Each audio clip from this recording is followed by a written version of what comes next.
Assalamualaikum warahmatullahi wabarakatuh. Waalaikumsalam.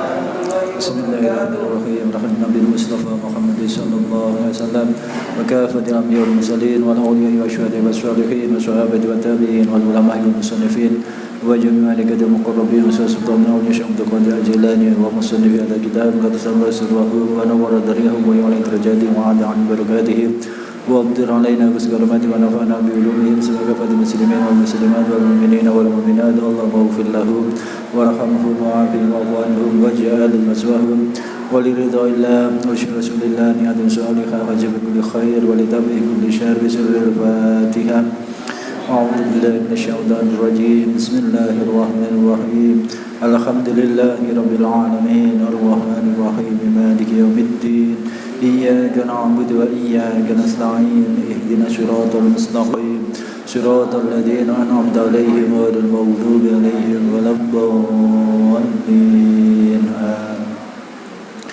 Bismillahirrahmanirrahim. Faslun yajibu al-hajju wal umratu fil umuri marratan alal muslimi al-hurri al-mukallafi al-mustati'i bima yusiluhu wa yarudduhu ila watanihi fadilan antainihi wa maskanihi wa kiswatihi al-laikina bihi wal mu'nata man alaihi mu'natuhu muttadadahabihi wa iyabihi. Yajibu wajib al-hajju ibadah haji wal umratu dan ibadah umrah fil umri dalam seumur marrotan wajibnya hanya satu kali. Alal muslimi wajib bagi setiap orang Islam al-hurri yang sudah merdeka, al-hurri yang merdeka, al-mukallafi yang mukallaf, al-mustati'i yang mampu, yang sudah mampu. Mampu bima dengan sesuatu yusiluhu yang bisa menyampaikan ma terhadap orang tersebut. Wa yarudduhu dan mengembalikan muslim ila watanihi ke negaranya muslim. Fadilan yang sudah lebih antainihi dari hutangnya muslim, wa maskanihi dan sudah lebih dari tempatnya, wa kiswadihi dan pakaian-pakaiannya al-laikina yang pantas-pantas bihi dengan muslim, wa mu'nataman dan sudah lebih dari ongkosnya seorang alaihi yang wajib bagi muslim mu'natuhu untuk memberi ongkos man muddatadahabihi selama waktu perginya muslim wa iyabihi dan kembalinya muslim. Pasal ini menerangkan tentang kewajiban ibadah haji. Ibadah haji, ibadah umroh itu hukumnya wajib fardu ain, akan tetapi selama hidup hanya kewajibannya hanya satu kali. Kemudian yang diwajibkan untuk melakukan ibadah haji, ibadah umroh adalah orang Islam yang merdeka, sudah mukallaf, kemudian mampu. Maksudnya mampu ini adalah dia mempunyai bekal yang sekiranya bisa menyampaikan dirinya sampai ke kota Makkah dan bisa sampai kembali ke rumahnya lagi. Semuanya itu ongkos yang bisa menyampaikan dirinya sampai ke Mekah kemudian sampai ke rumah lagi itu adalah harta benda yang sudah lebih dari hutangnya. Maksudnya adalah dia sudah tidak mempunyai hutang lagi. Kalau dia mempunyai hutang sebenarnya bukan wajib haji tetapi wajib membayar hutang dulu ya. Jadi sudah lebih dari hutangnya, sudah lebih dari tempatnya, maksudnya sudah mempunyai rumah. Nah, orang itu sudah mempunyai rumah, kemudian sudah mempunyai pakaian-pakaian yang layak untuk dirinya, dan juga sudah lebih dari ongkos yang dibutuhkan atau nafkah setiap orang yang menjadi kewajibannya selama dia pergi dan sampai pulang ke rumah lagi. Ya. Jadi adalah dia mempunyai ongkos lebih, maksudnya ya, lebih dari kebutuhan dirinya, kebutuhan orang-orang yang wajib dipenuhi nafkahnya selama dia pergi sampai dia kembali ke rumah. Apabila masih ada belum kelebihan dari itu, ya sebenarnya belum wajib untuk melakukan ibadah haji. Ini maksudnya adalah syarat wajibnya orang melakukan ibadah haji. Lain ini dengan syarat sahnya. Kalau sahnya bukan ini, tapi ini adalah syarat wajibnya orang itu melakukan ibadah haji. Kalau belum seperti itu, ya belum ada kewajiban. Tetapi kalau dia melakukan, ya sah-sah saja gitu ya.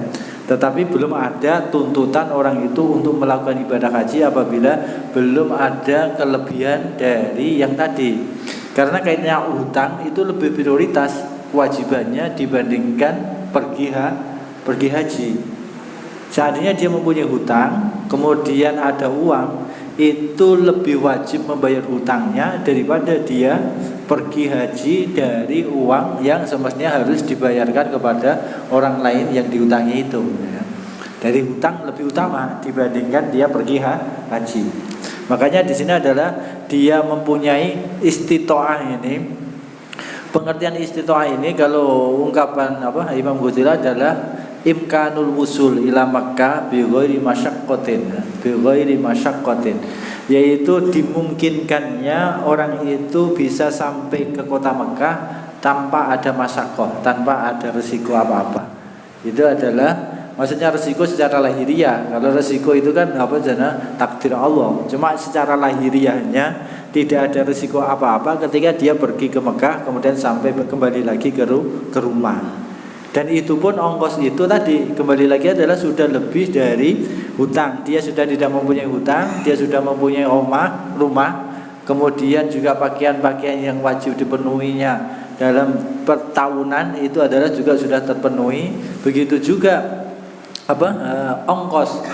ongkos dari orang-orang yang ditinggalkannya selama dia pergi haji. Jadi misalkan dia mempunyai keluarga 10 orang, berarti adalah 10 orang ini selama dia pergi haji sampai dia ke rumah itu sudah ada persediaannya ya. Jadi misalkan satu harinya kok istilahnya butuh 100.000 misalkan, berarti ya selama orang itu pergi sampai ke rumah itu dikalikan dia perginya berapa hari. Nah itu sudah ada harta itu untuk mencukupi kebutuhan orang yang wajib dinafkahinya. Kalau belum seperti itu, belum ada kewajiban. Bukannya belum sah, tapi belum berkewajiban untuk melakukan ibadah haji.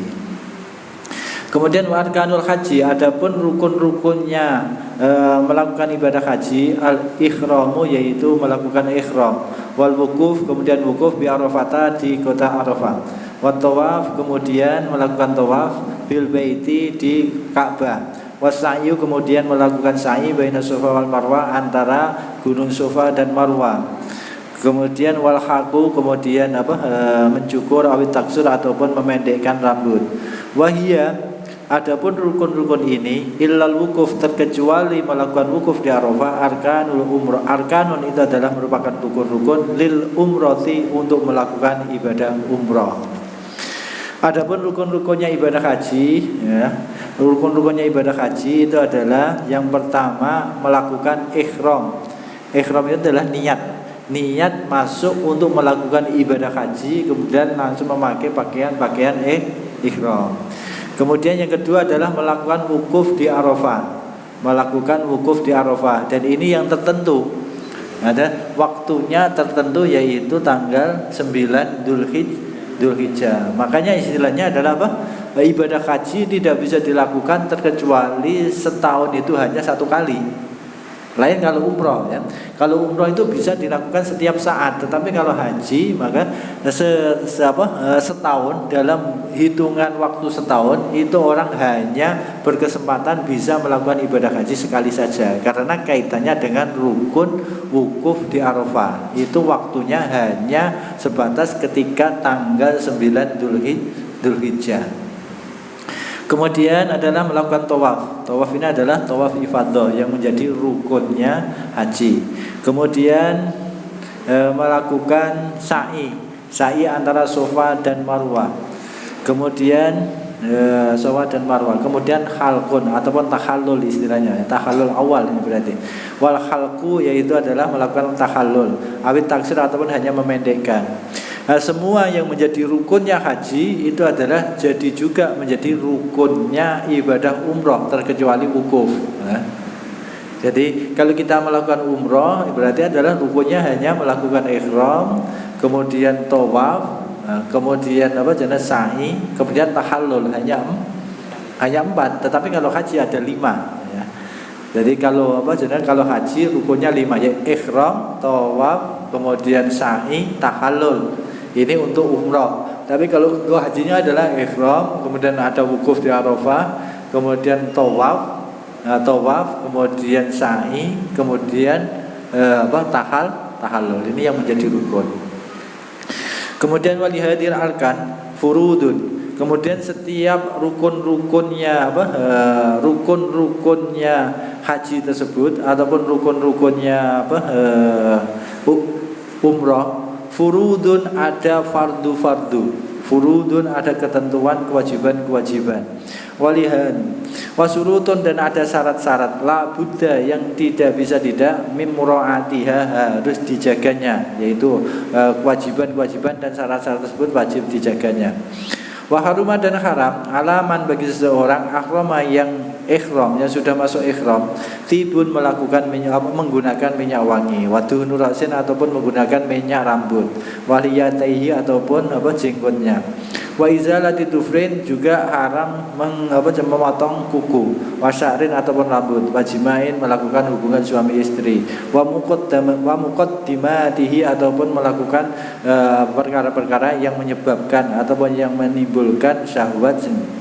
Kemudian wa'akdu nikah melakukan akad nikah, wasfiyati syaitin ataupun wasfiyati syaitin dan memburu hewan buruan, makulin yang bisa dimakan, bariyin yang hewan daratan. Wala rajulin dan bagi orang-orang laki-laki, satru ra'sihi haram menutup kepalanya, walubsi muhitin ataupun memakai pakaian yang ada jahitannya. Kemudian walaiha bagi perempuan satru wajiha haram menutup wajahnya, wa qafasin ataupun juga haram memakai sarung tangan.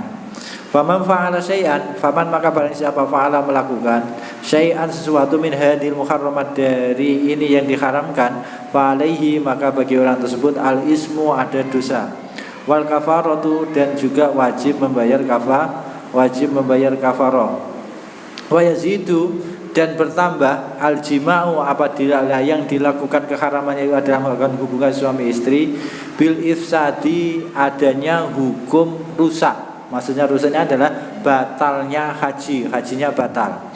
Wa wujubul qadha dan wajibnya mengqadhoni haji tersebut fauron seketika. Wa it'amul fasidi dan wajib menyempurnakan ibadah haji yang rusak tersebut. Wa yajibu ayyahruma minal miqat. Setiap rukun-rukun haji tersebut nanti ada ketentuan kewajiban-kewajiban ataupun syarat-syarat sahnya ya. Nah, kalau di dalam ibadah selain ibadah haji, biasanya yang disebut rukun ya wajib, yang disebut wajib ya rukun. Tetapi kalau dalam masalah ibadah haji, rukun itu mempunyai arti sendiri, wajib itu mempunyai ketentuan sendiri. Rukun mempunyai ketentuan sendiri, yang wajib juga mempunyai ketentuan sendiri. Kalau rukun itu adalah sesuatu yang wajib dilakukan, wajib dipenuhi ketika waktu ibadah haji. Kalau tidak dipenuhi maka hajinya batal atau tidak sah. Itu kalau rukun. Tetapi kalau wajib adalah sesuatu yang wajib terpenuhi, tetapi kalau seandainya tidak terpenuhi, ibadah hajinya tetap sah, hanya berkewajiban membayar dam. Ya. Nah, ini bedanya antara rukun dengan wajib. Tetapi kalau selain ibadah haji yang dikatakan rukun ya wajib ya rukun ataupun juga fardu. Jadi tiga kalimat ini dalam selain ibadah haji itu pengertian sama, rukun, wajib, fardu. Ini satu arti, satu pengertian ketika selain ibadah haji. Tetapi kalau ibadah haji, pengertian rukun dengan wajib ini mempunyai arti yang beda, mempunyai ketentuan yang beda. Kalau rukun adalah sesuatu yang wajib dilakukan, kalau tidak dilakukan ibadah hajinya tidak sah. Tetapi kalau fardu ataupun wajib adalah sesuatu yang harus dilakukan, kalau tidak dilakukan ibadah hajinya tetap sah, tetapi ada denda, ada wajib bayar dam. Kemudian ketika orang itu sudah masuk ihram, maksudnya ihram itu adalah sudah niat menjalankan ibadah haji, maka ada ketentuan-ketentuan yang haram dilakukannya.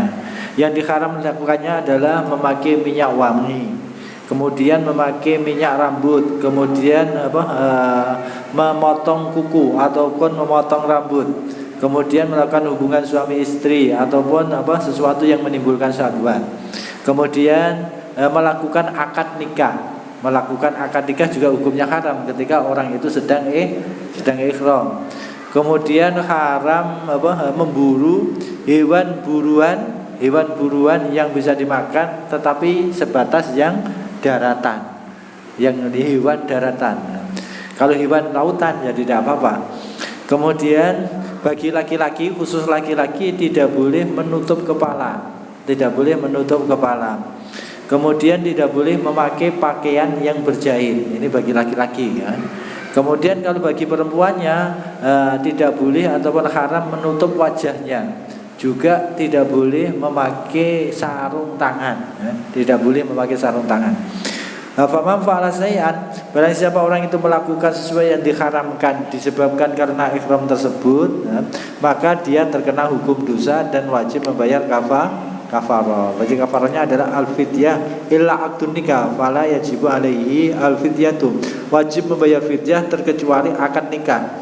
Kalau melakukan akad nikah hukumnya haram, tetapi tidak ada denda untuk wajib membayar fidyah. Tetapi kalau yang lainnya tadi adalah ada kafarat, yaitu membayar fidyah.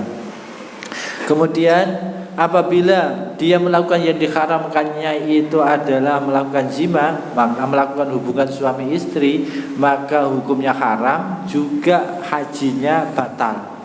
Hajinya batal ataupun belum sah. Nah, kalau belum sah berarti ya wajib qadha ya. Karena itu belum sah berarti belum menggugurkan kewajiban. Berarti dia wajib masih ada kewajiban untuk melakukan ibadah haji. Ya, ibadah haji lagi itu diistilahkan qadha. Dan qadhanya wajib dilakukan seketika. Seketika maksudnya adalah tahun belakangnya harus langsung melakukannya apabila sudah ada kemampuan. Apabila sudah ada kemampuan maka dia wajib langsung melakukan untuk tahun setelahnya ya. Kemudian wa wujubul qada fauran wa it'amul fasid. Kemudian meskipun ibadah haji yang dilakukannya tadi adalah batal ataupun tidak sah, tetapi tetap ibadah hajinya harus dilangsungkan sampai selesai. Ya, ini juga yang beda dengan ibadah-ibadah yang lain ya. Kalau ibadah yang lain, kalau sesuatu itu batal ibadahnya, maka tidak boleh diteruskan. Kalau diteruskan malah hukumnya haram.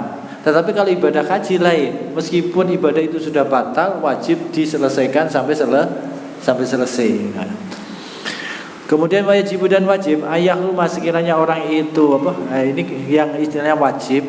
Kalau tadi kan istilahnya rukun ya. Nah, ini yang wajibnya. Wajib dan wajib ayah rumah sekiranya orang itu ihramnya minal miqati, dimulai dari tempat. Miqat ini adalah tempat untuk menjalankan niat.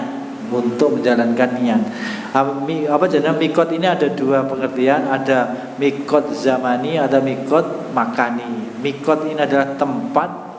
Kalau ketentuan istilahnya, ketentuan. Kalau miqat asal mulanya adalah waktu ya. Tetapi yang dimasukkan adalah ketentuan. Miqat makani, miqat zamani. Kalau miqat yamani adalah waktunya, ketentuan waktu untuk melakukan ihram ataupun niat ihram. Kalau makani adalah tempatnya, yaitu batas tempat yang digunakan untuk melakukan niat ihram ya. Itu adalah niat. Nah, ini wajib kita ihramnya baik itu tempat atau zamannya itu harus mengikuti ketentuan. Kalau dia niatnya tidak mengikuti ketentuan, entah itu zaman ataupun makannya, maka dia meninggalkan kewajiban. Tetapi tetap sah hajinya, tetapi dia terkena wajib membayar dam ya. Karena ini kewajiban. Kemudian wafil haji mabitun Musdalifah. Kemudian dalam melakukan ibadah haji ada kewajiban untuk melakukan mabit di Musdalifah. Ini juga wajib. Wajib itu ya kembali tadi harus dilakukan. Kalau tidak dilakukan digantikan dengan membayar dam. Kemudian wamina dan wamabit di Mina, waramyu jumratin, kemudian jumratil aqobah, kemudian melempar jumrah aqobah yauman nahri pada hari raya Idul Adha. Kemudian walu jumarat asalah, kemudian melempar jumrah yang 3 ayam tasriki pada hari-hari tasrek. Wa tawafil wada, kemudian melakukan tawaf wada. Nah, tawaf wada ini hukumnya wajib, tetapi yang menjadi rukun adalah tawaf ifadah. Kemudian wayahrumu dan haram sayyidul haramaini, yaitu berburu hewan buruannya tanah Mekah dan Madinah. Haramain adalah Mekah dan Madinah. Wa nabatihima, kemudian tumbuh-tumbuhan yang ada di kota Makkah dan Madinah. Ala muhrimin, baik orang itu sedang ihram ini baik dia melakukan ibadah haji ataupun ibadah umrah. Wa halalin, bahkan orang halal sekalipun. Maksudnya halal adalah orang itu berada di Mekah, berada di kota Madinah, tetapi tidak melakukan haji, juga tidak melakukan umrah. Kemudian watazidu, dan tambah Makkah kota Mekah biwujudil fidyati, dengan wajibnya membayar fidyah. Jadi kalau kota Madinah itu hukumnya hanya sebatas haram hanya terkena dosa ketika orang itu berburu hewan buruan di kota Madinah ataupun mencabut tumbuh-tumbuhan yang ada di kota Madinah. Tetapi kalau di kota Mekah tidak hanya sebatas haram ataupun dosa, tetapi juga terkena terkena kewajiban untuk membayar fidyah, ada dendanya.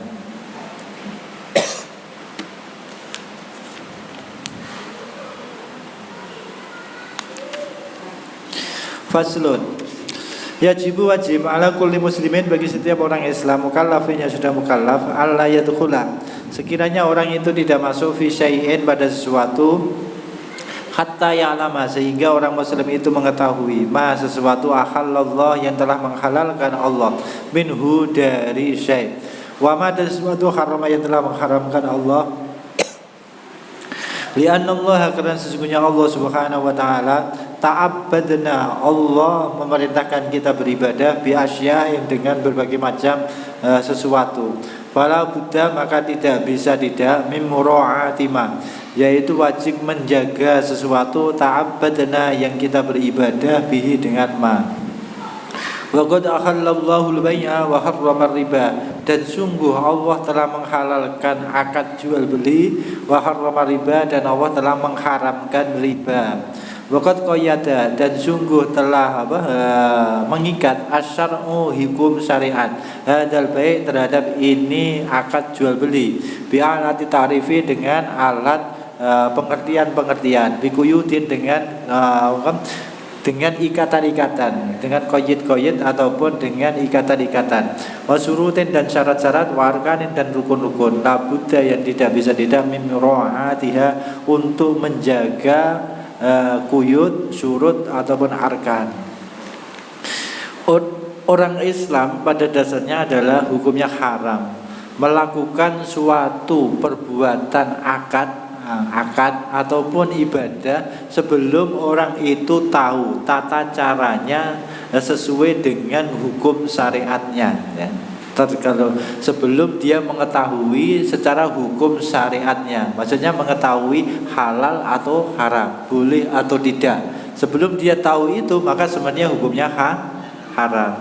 Contohnya misalkan adalah orang itu mau jual beli, ingin menjadi profesi sebagai seorang pedagang, maka semestinya adalah orang itu hukumnya haram melakukan profesi jual beli, berdagang, sebelum tahu halal haram yang terjadi pada masalah jual beli, gitu ya.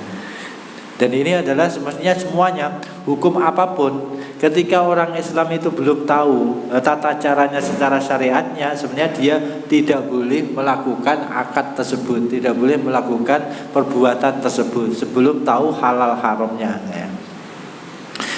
Alasannya adalah setiap sesuatu itu adalah bagian dari ibadah kita kepada Allah Subhanahu wa taala kalau diniati melakukan perintah Allah Subhanahu wa taala dan dilakukan sesuai dengan aturan-aturan syariat ya.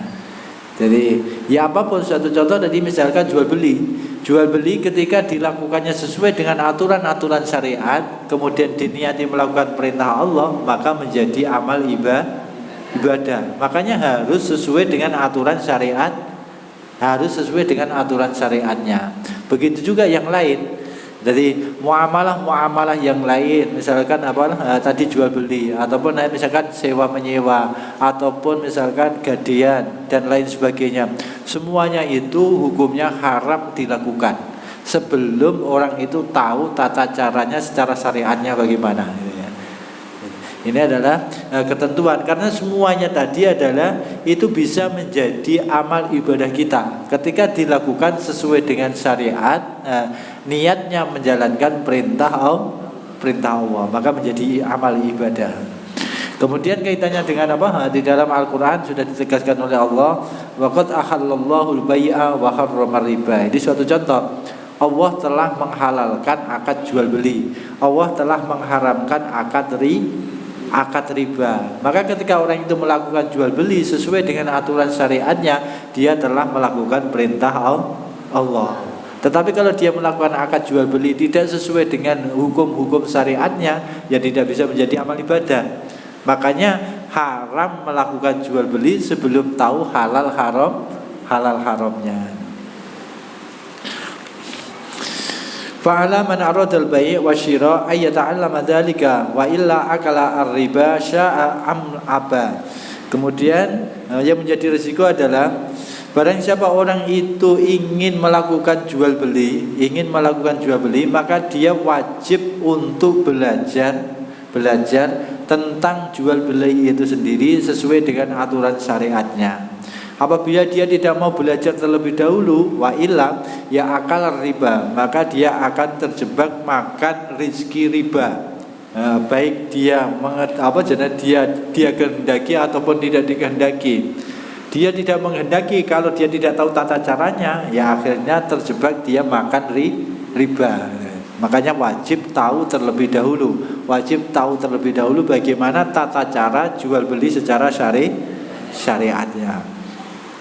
Waqad qala Rasulullah sallallahu alaihi wasallam, kemudian sungguh telah bersabda Rasulullah sallallahu alaihi wasallam, at-tajirus saduq yuhsyaru yaumal qiyamati ma'asyiddiqin wa syuhada. At-tajirus saduq, adapun pedagang yang jujur, yuhsyaru akan digiring yaumal qiyamati besok dari kiamat ma'asyiddiqin bersama orang-orang siddiq wa syuhada ataupun para orang yang mati syahid ya. Jadi ini adalah sebagai suatu pengertian ya. Jadi janji Nabi Muhammad SAW ini adalah melakukan suatu pengertian.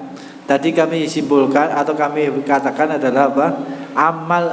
Muamalah jual beli itu adalah bagian dari ibadah kita kepada Allah Subhanahu wa taala. Kalau dilakukan sesuai dengan aturan syariat, kemudian niatnya melakukan perintah Allah, maka menjadi amal ibadah.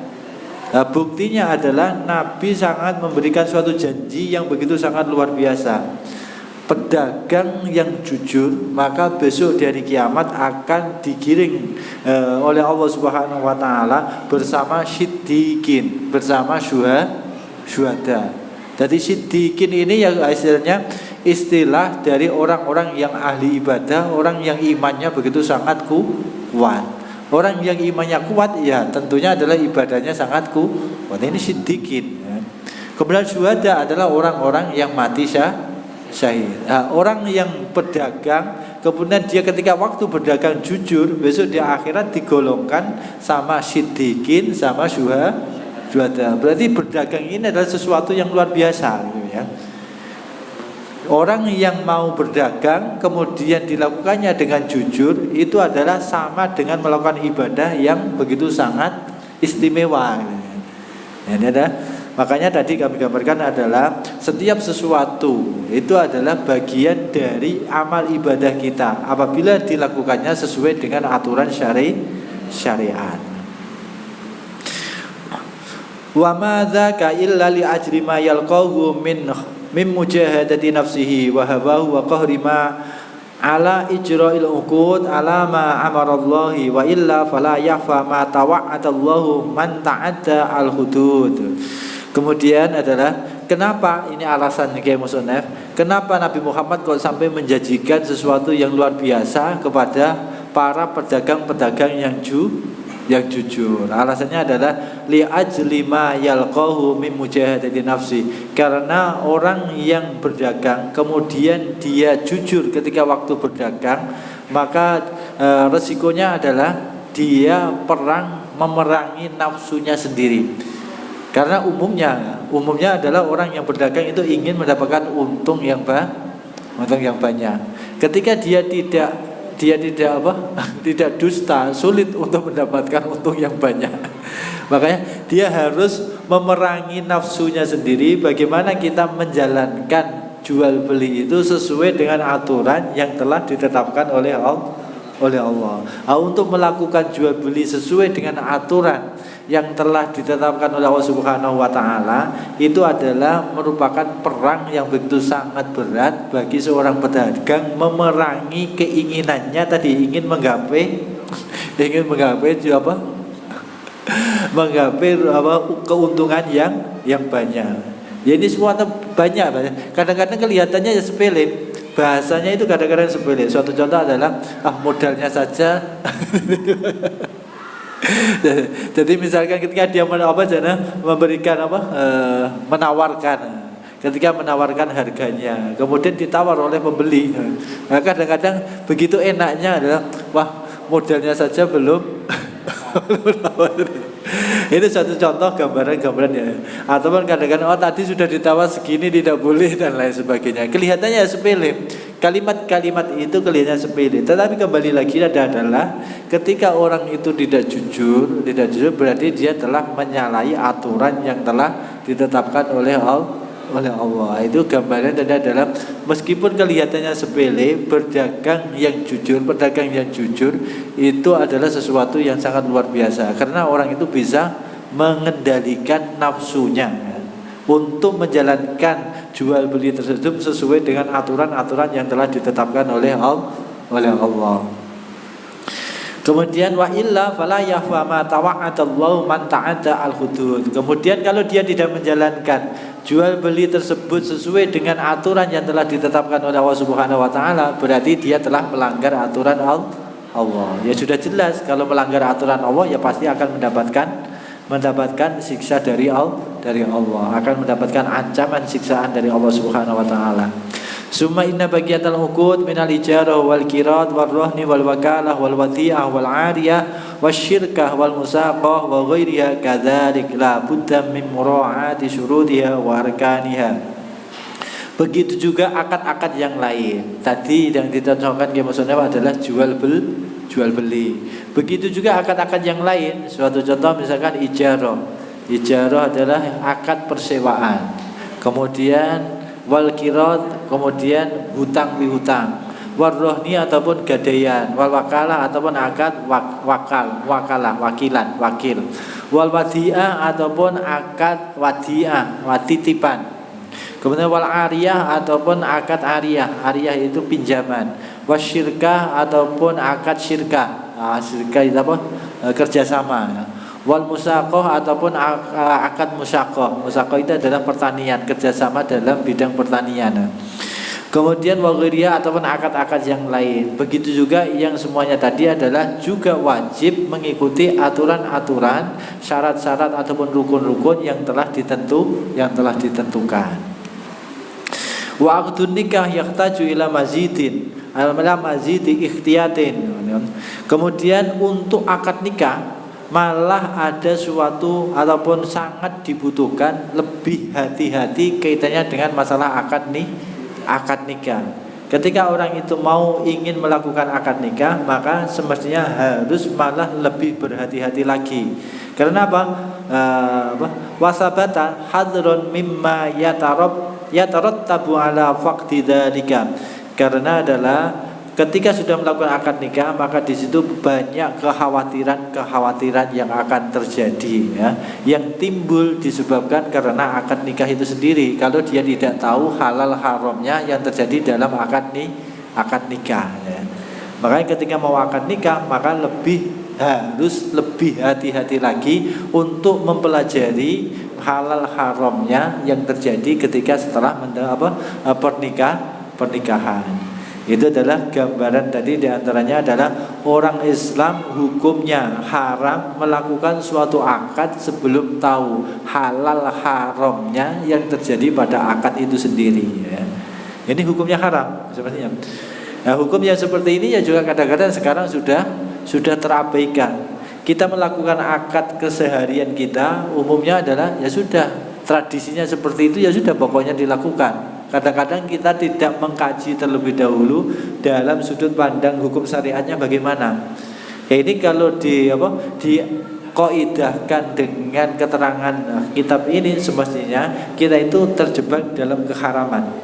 Hukumnya haram. Melakukan tadi itu hukumnya haram karena kita belum tahu, ya. Untuk pengetahuan kita mungkin itu yang kita bahas, semoga.